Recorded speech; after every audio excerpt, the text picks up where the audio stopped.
So first thing is first, charts. We need to get our tools set up. Now, people with experience may already be using a charting platform, which could in fact be TradingView. They could be using something else. You could be comfortable with MetaTrader. However, we do not recommend analyzing from MetaTrader. There's another video coming up shortly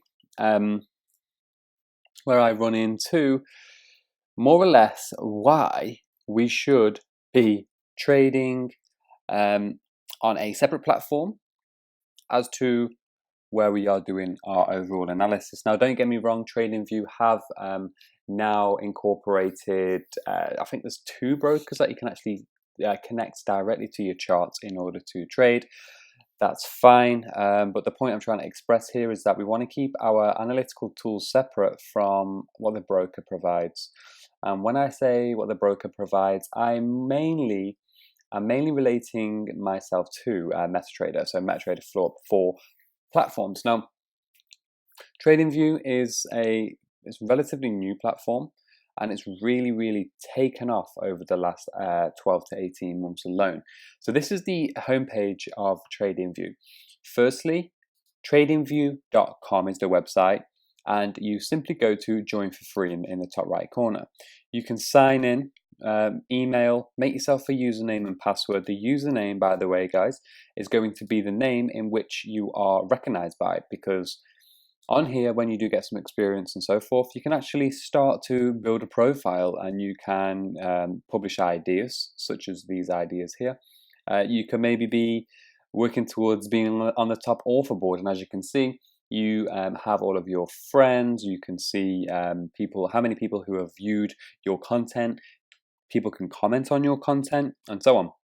Now, just as an example, I'm just going to pick any random, let's see, so when did this guy post? 2 days ago. So this dude here called Technician, I believe he's one of the top authors. He's done a USD Swiss franc chart. Now, I'm not sure why that isn't clicking. Yes, it is. Give it a moment. So I've clicked on his chart, and this is what basically appears. And now this is what you can do too. So he's done a chart example. He's got his risk reward tools on there and stuff, and he has in fact done a short little bio about the chart, why he thinks USD Swiss franc is going to fall, and so forth. So basically, this is what you guys can do in the future. And once you've actually published a chart, what people can come on here and do, by the way, is click the play button. What the play button is then going to do is it's going to show you the price action from when you posted your chart setup. So as you can see here, his first target was achieved, and it's creeping towards his second one. So you can set this on private as well, by the way, guys. So this could maybe be you can incorporate this into your journal. So you can do your chart, do your analysis. You can even do all your annotations on the chart, as I'm sure you're aware of. As you can see, this dude over here, he has all of his analysis and his bio on his chart as well. So you can do this however you like. One thing I would just put out there is that you don't want to really get too involved with following too many people. And that's going to explain on a video very shortly, that you want to take trading technical analysis, and you want to more or less trust in your own knowledge and skill set and try to be that man on an island. Because the minute you start to, as you can see here, we've got so many different charts. We have various indicators people are using. We have people working on the daily time frame, the hourly time frame. This guy is looking at the 4-hour time frame over here, and so forth. So if we get too involved in everybody's analysis and so on, it can get a little bit messy. Okay, so that's all I'm going to say. Now, anyway, let's cut straight to it. So you've signed up, you've got the confirmation link, and now you're ready to go. So here, Astro Effects, I've just created this one as a demo. This isn't my actual TradingView, by the way. This is just a demo. So first and foremost, we go to chart. We click chart. A chart will in fact appear. So blah blah blah. You can skip all that, or you can read through. I'm not going to read through it right now, and it's given me a standard chart. So over here, this is the interface for TradingView. I'm going to go ahead and customize all of this, so it can help if you take a pen, pad. If you've done a one-to-one course, your charts should already be set up. However, those guys overseas and those guys who may have to make some modifications on their chart in software, this is where I'm going to start. So let me just ensure everything is in here. Let me just minimize this. All right. So firstly, what I'm going to do before I'm just going to change the actual. I'm going to start here. Right, so this is the watch list that TradingView has set up for you already. I'm just going to put on Euro USD there. What I do probably recommend is just going to this tab here and going to clear symbols. And we're going to clear the symbols. So we have Euro USD. So the ones that, the currency pairs that I look at are Euro USD. All right, now I'm going to explain this. So firstly, you can see all of these different Euro USDs. Some are binaries and so forth, but the one I recommend, the symbol I recommend, is either FXCM or IDC.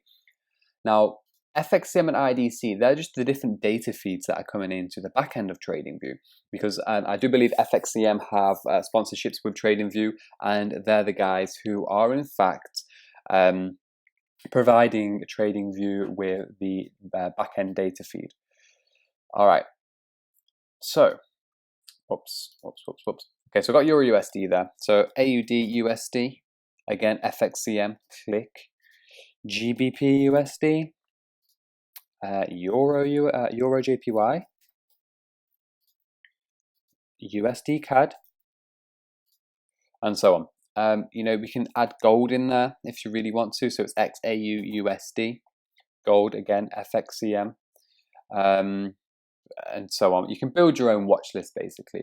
There's a video later on where I go into what the watch list and why it's important just to maybe focus on a few for the time being. But for now, this is just a demo example of how to set everything up. Once you have your watch list there, you can then click this tab again. You can go to Save List As, okay? Now, with TradingView, you get a 30-day trial. So once you have clicked 30-day free trial, recently it has in fact changed. It does ask you for your billing information straight away. I've done mine. I think I paid for a year. I think it cost me about £160 because I asked for the cryptocurrency feed as well. There's all kinds of different data feeds on here. However, I will say you just need the basic package, which is around $15 a month or so. So with the trial and the billing information, I'm going to leave that up to you guys to solve. But the reason in which that did pop up then is because if you want to save more than 5 currency pairs, you have to more or less pay. Okay, and it is advised, you know, that is your running cost for this software. So anyway, they're the main symbols I'm going to use throughout this course, and they're my favorites. So let's get to the chart. I'm going to keep this up for a moment. Actually, now I'll fold it down for a minute. Okay, so Euro USD. All right, across the top here, we do in fact have our time frame. So we can click the drop down, and we want to start monthly, weekly, daily, 4 hours, 2 hour, 1 hour. Okay, they're the time frames that we want. Over here, we have the candlestick chart, we have the bar chart, and we have the line chart. We only really want candles and lines, to be honest. We don't really want bars. If you guys want bars and you're comfortable with using bars, again, just put a star there. Next, we have a customizable color scheme interface. So we can right click the chart and we go to properties. Properties here. So I always like my wicks to be dead on black. The borders of my candles are black as well. That color scheme is fine. Some people like their candles to be blue. It's completely up to you, however you want to do it. Have a bit of a play around. Price line here. My preference is always to have it bare minimum. Scale right, that's that style candles. Okay, so next we go to scales. Right, precise labels, we want to ensure this is unchecked. The reason being is because I've noticed recently, once we start to put horizontal lines on and stuff, the label, okay, let me just show you an example. Once we put a horizontal line on the chart, okay, and horizontal lines, I always want those to be black, and I like to have them as thin as possible. But sometimes if the precise label box is checked, when you're doing your analysis, this label here can sometimes offset the actual line. So I found that the this precise labels over here, if that is unchecked, everything remains in synchronization. So keep that unchecked. Everything else is fine on here. Now, background. I prefer my charts to sometimes be grey. Some people like them to be black. You know, you can play around with all of this. This is very, very simple to use. But for the example, I'm going to stick with white. Grid lines, I don't really recommend using grid lines. So your vertical and horizontal grid lines must be the same color as your background. Scale text, I like mine to be blue. Okay, stands out a little. And you can obviously go ahead and play with the different sizes for the actual text on the right hand side. 12 is fine for me. Scales lines, I like to keep that black.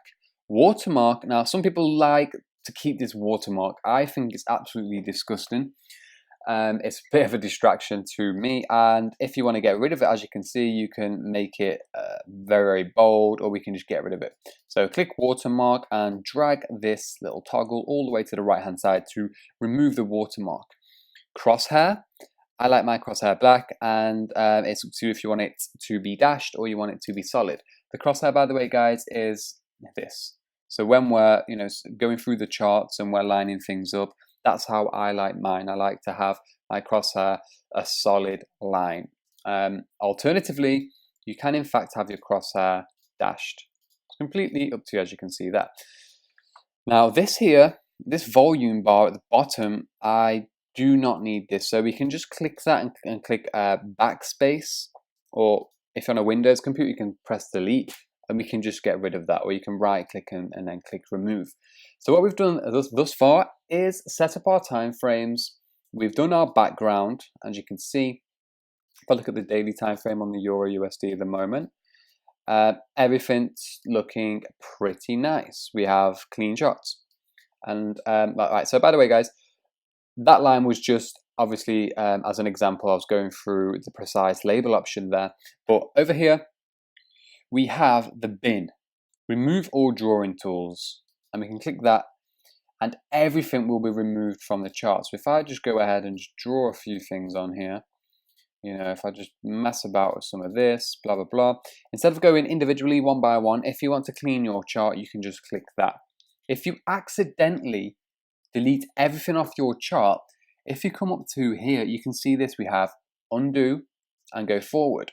So if you ever make an error on your chart, you can click undo. So if you accidentally press remove all drawing tools, don't fear, because you can in fact go back and then just simply undo that action. And then you can go forward and back and so forth.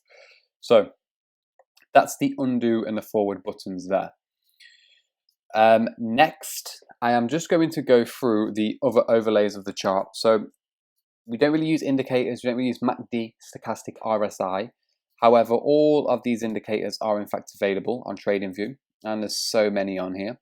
All we want to set up are the moving averages. So we go to indicators and we can type in moving. Right, one of our moving averages is a exponential, one is a simple. Exponential, we can click there. Moving average, I believe this is the simple, we can click that as well. So what we can then do is, okay, so now there's a little bit of confusion. Okay, which one's the exponential, which one is the simple? What we can actually do, that's what I sometimes do when I'm setting up somebody's charts, is in fact go to background. No, it's not background, sorry. Yes, it is, sorry. Okay, so we have symbol description. As you can see, top left-hand corner, we can take the symbol description off. Euro USD, it's completely up to you. Now, over here we have indicator titles. Okay, so this is the one that we want to keep on for a moment. So indicator titles, whoops. Click OK. So EMA and MA. Now, once I click, I've highlighted this, and as you can see there, MA has appeared. So that's the simple. So I then want to right click that. If I can, it's a bit fiddly, format. So this is the SMA, this is a 21 SMA, and this should be red. As you can see, it's just moved to the width, and now 21, close, offset 0, style, etc, etc. Okay, done. And now I'm left with the exponential, which should be more or less a dark blue, medium blue, and this should be 8. There we go. So that's the moving average setup. Now, if you don't like all of this in the corner, you want to keep it really, really clean, don't go ahead and click the X because it'll actually delete the moving averages. If you go to properties and we go back to background and then simply go remove, uncheck the box indicator titles, okay. Last but not least with this, what we want to do is we want to save these moving averages as a preset. So go back to indicators, click the drop down and then click Save Study Template. And then we can simply save it as MA crossover. Okay, and click OK. So if you ever in the future find that some of your charts have messed up a little bit, you may have deleted them by accident, what you can then simply go and do, whichever chart you're on, whichever time frame you're on, drop down, click MA crossover. So let's try that. Let's just delete these. Delete, okay. Instead of setting it up from the ground up again and going through all of that mess, we can actually simply go to the preset MA crossover. And there we go. Moving averages are on there. So that's that saved. It's got our time frames, we've got our moving averages. We've gone into the delete tool and going and using the undo button and the forward button. Next, what I'm going to then do is go onto the fib retracement. And for this, I'm just going to go ahead and set up this fib tool right here. So this is the standard Fibonacci tool. As you can see, it's all over the place. Right, so draw it onto your chart firstly, click it, and you can either go to settings on the toolbar or you can right click a format. So we can simply do this. Now these are your Fibonacci settings. Right, the trend line, okay, is this finger cross here. I prefer not to have that on my screen. Right, the 0 level should be black, 1 should be black. Right, 0.236 I do not use. 0.786 I use. 0.382, so that's a 38.2. 0.5, that's 50%, that's 61.8.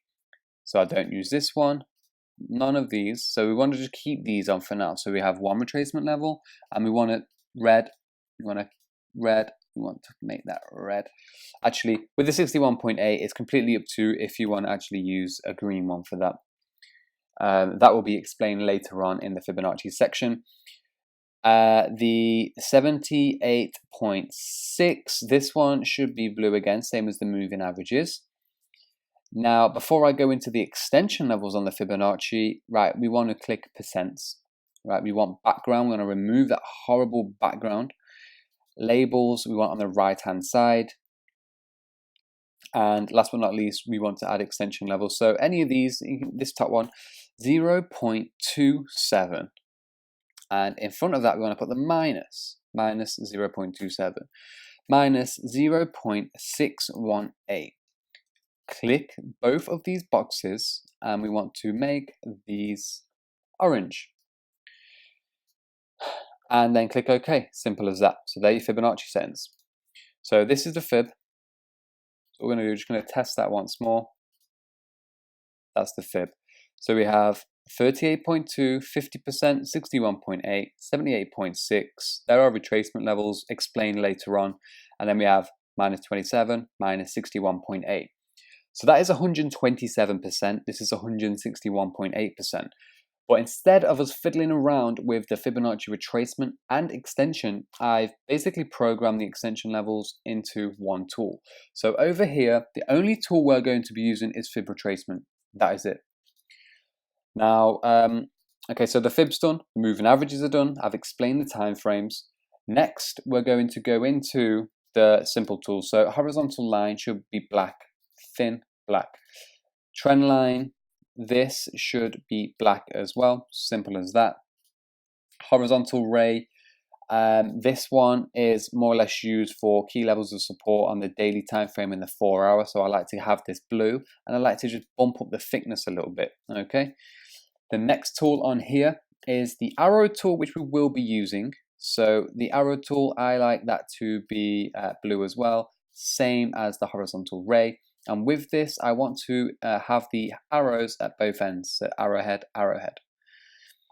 Next tool is going to be parallel channel. We can use this as well. Now the parallel channel, I like to have the edges black, and I like to just maybe get, it's up to you if you want to keep the color in the middle or you want to fade that out a little bit. You can have a play around with that.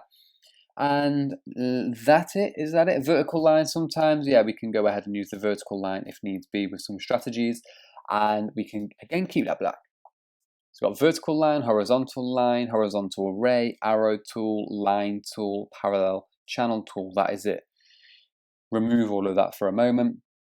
When it comes down to annotations, this is the text tool, so we can text. Now, I recommend to have it black. It's up to you what size you want, 20, 24, depends on your eyesight, depends on your computer, depends on your screen resolution as well. No background. If you want a background, I won't really suggest having a background. However, a border can be pretty smart sometimes, so border black. And with this, you can just simply, or you can have it bold if you wish. It's completely up to you, and you can move it around afterwards. So we're going to be using that text tool, and we're going to be also using the callout. So with the callout, it's preset to this horrible setting, right? So we want the text to be black. Bump this up to maybe 16. Background, I don't want a background on this.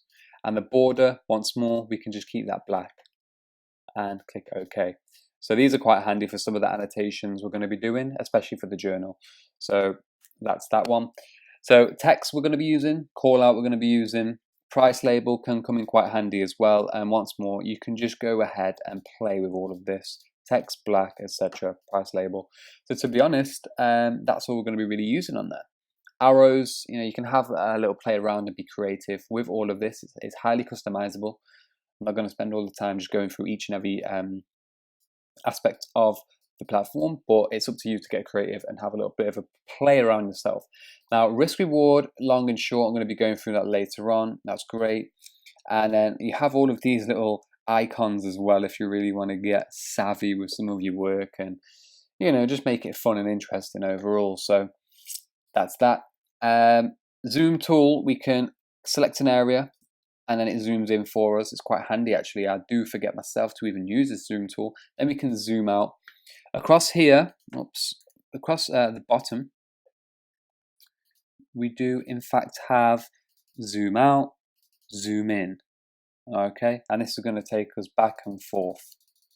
We can also use the trackpad on the mouse. Okay, the scrolly ball on the mouse, depends if you've got an Apple mouse or a standard mouse. That's quite handy as well. And if you ever find that your charts will not move around, so I can grab it and I can move it around, if you find, okay, it's only going left and right, just give this axis a nudge, because it might just be stuck a little bit. Then you can move and free float the chart around. Okay, as you can see, for those who've had experience on MetaTrader, this right here, you can't even do this on MetaTrader. Okay, now you can see, all right, our data feed is nice and visually brilliant on the eyes. I'm looking at a Mac. I always recommend people trade from the Macs just because of the Retina screen, but we've got a crystal clear viewpoint of the market. It's very, very efficient and effective. And again, it just aids confusion. We don't need to layer all of the indicators on there and so forth. So this is the setup. This is the setup. Now, the other thing I need to go into, well, 2 more points, is that, right, so we've got the Euro USD. And as you can see up here, it says unnamed. Now, unnamed, brilliant. We always want to keep one chart unnamed. So when we go to load, we have our unnamed chart there. Now here, this is where you're going to be saving your individual currencies. So instead of overlaying each chart and so forth, because once we start to draw analysis on, we want to keep all of that analysis nice, set and individual, so we don't overwrite our work. And again, it's all about organization. So what we can do, once we put the Euro USD on there, we can go here and we can click Save As Euro USD. Okay, and a new tab will appear. As you can see here, there's the Euro USD. Now, if we go to load once more, you will now see Euro USD has been added to the rack, well, the forthcoming rack of our currency pairs. Now, if I go back to the other tab, the unnamed, I want Aussie dollar now. So I can click Aussie and Aussie dollar will load. Now I can go save as AUD USD.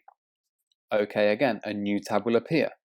So individually, I have Aussie dollar and now Euro USD and an unnamed chart right here. Okay, and then once more. So this Aussie will always remain Aussie. We don't want to go ahead and click, okay, USD CAD, pound. It's going to get really, really messy. Keep Aussie, Aussie. If you ever want a new chart, always go to unnamed and then click whichever symbol you want. Euro JPY is here. Let's go to save as Euro JPY. All right. So that is how you build up your individual currencies, and then we have the unnamed there. So we can always play about on unnamed, add new currencies to unnamed, so on and so forth. The other feature I'm going to go into in a moment, I'm just going to close these down. I'm just going to remain on the unnamed for a moment. So here it is. Here's the unnamed. Is that in some of the examples I'm going to go through this throughout the course and stuff. I'm probably going to be looking at split screens, not individual screens, but split screens in terms of charting screens on the TradingView platform in itself. So the other feature I'm going to go into is this. So this tab up here. Now we have a list, not a list, sorry. We have options as to how many charts. Oh, I can't do it on here, but basically how many charts we want to individualize. Okay, so what I need to do on this is obviously sign up for the trial and stuff, so I might have to just log into my other TradingView just to show you this feature, which I'm going to do now. But anyway, before I do that, we have boom, just one chart, then we can go side by side, we can go on top of each other, we can have three horizontally, three in a vertical fashion, and so on. I'm going to go ahead and show you how to set that up in a moment. Last but not least, we have the calendar. We have the economic calendar on TradingView as well, and you can see all of the news for the day and week ahead. Over here we have a chat box. I do recommend staying away from this. This is where people just talk all day and confuse each other and so forth. Private messages, people might message you and so on, but yeah, that's all of that. So there are all of the settings and features, Fibonacci, moving averages, time frames, everything. Okay, and how to save your charts and so on. So what I'm just going to quickly do, if you just bear with me, I am going to sign in to my other account quickly. Get rid of that.